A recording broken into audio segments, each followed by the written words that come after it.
Hoy mga kaibigan, alam nyo ba kung paano nahati ang dagat na pula ni Moises? Manood hanggang dulo. Promise, may twist na hindi nyo aasahan. Huwag kayong aalis. Noong unang panahon sa Ehipto, ang mga Israelita ay alipin. Malupit si Haring Faraon, pero tinawag ng Diyos si Moises para iligtas sila. Matapos ang 10 salot, pumayag si Faraon, pero biglang hinabol sila ng kanyang malakas na hukbo.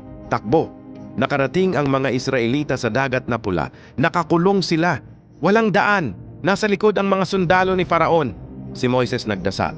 Sinabi ng Diyos, Moises, ituwid mo ang tungkod mo. Whoosh!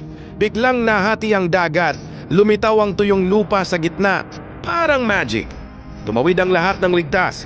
Mga bata tumatalon-talon ang saya. Pero hinabol pa rin ng mga Ehipto.